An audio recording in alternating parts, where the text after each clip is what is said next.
ஆதி, நான் இப்பதான் விஷயம் கேள்விப்பட்டேன். குப்தாங்கிறவங்க கிட்ட நீ பணம் வாங்கினதாவும் அதை நீ திருப்பி தரலன்னு சொல்லி உன்னை அரெஸ்ட் பண்ண போறதா எனக்கு இன்ஃபர்மேஷன் வந்திருக்கு. என்னதான் நடக்குது? ஆமாண்டா, நீ கேள்விப்பட்ட விஷயம் உண்மைதான். இப்பதான் கொஞ்ச நேரத்துக்கு முன்னாடி சைதாப்பேட்டை இன்ஸ்பெக்டர் கால் பண்ணி பேசினாரு. ஆதி, என்ன சொல்ற? விஷயம் என்னன்னா, அந்த பணத்தை நான் வாங்கவே இல்லடா. எனக்கு அந்த பணம் அக்கௌண்ட்டுக்கு வந்த விஷயமே இப்பதான் தெரியும். என் பேர்ல என் அக்கௌண்ட்ல இருந்து வேற யாரோ பணம் வாங்கியிருக்காங்க. பணம் வந்ததும் அது என் அக்கௌண்ட்ல இருந்து யாரோ வித்ட்ரா பண்ணிருக்காங்க. இதெல்லாம் எப்படி என் நாலேஜ் இல்லாம நடந்திருக்குன்னு எனக்கு சத்தியமா தெரியல. என்ன நடந்துச்சு, எப்படி நடந்துச்சுன்னு அதை பத்தி விசாரிக்கிறதுக்கு கூட டைம் இல்லாம எல்லாமே டக்கு டக்குன்னு நடக்குது.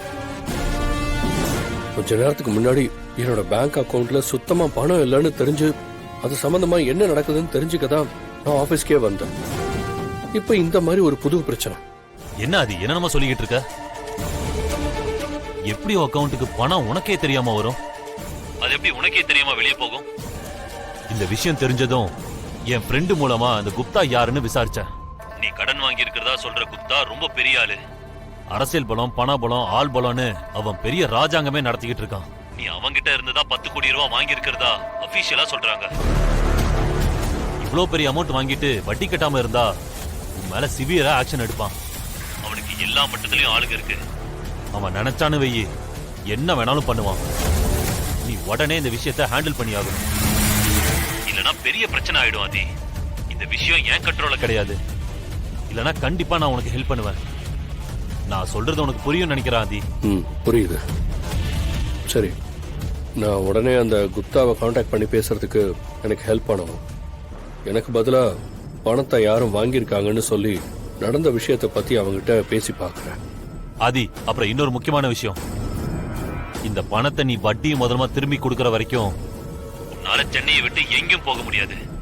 எனக்கு தெரிஞ்சு நான் கெஸ் பண்றது கரெக்டா இருந்தா உன் பாஸ்போர்ட் முதல் கொண்டு எல்லாத்தையுமே லாக் பண்ணிருப்பாங்க. என்னடா சொல்ற? இந்த விஷயம் உனக்கு எவ்வளவு ஷாக்கிங்கா இருக்கும்னு என்னால புரிஞ்சுக்க முடியுது ஆதி. நானே இந்த விஷயத்தை கேள்விப்பட்ட உடனே பதறி போயிட்டேன். அதுக்காக தான் நான் உடனே உனக்கு கால் பண்ணேன். ஆதி, விஷயம் ரொம்ப சீரியஸ். அந்த இன்ஸ்பெக்டர் உனக்கு கால் பண்ணது கூட எதுக்குன்னு தெரியுமா? நீ சென்னையில இருக்கியா இல்லையான்னு செக் பண்றதுக்கு தான். நீ பேசினதை வச்சு உன்னோட லொகேஷனை கண்டுபிடிச்சிருப்பாங்க. இந்நேரம் எல்லா ஸ்டேஷனுக்கும் உன்னை பத்தின டீடைல்ஸ் எல்லாமே போயிருக்கும். நீ சென்னையை விட்டு வெளியே போனீனா கண்டிப்பா உன்னை அரெஸ்ட் பண்ணி ஜெயில தள்ளிடுவாங்க. உன் பக்கம் பேசுறதுக்கு எந்த வாய்ப்பும் கொடுக்க மாட்டாங்க. டேய், சொல்லாதே. அந்த ஆளோட கான்டாக்ட் நம்பர் எனக்கு கிடைக்குமாடா?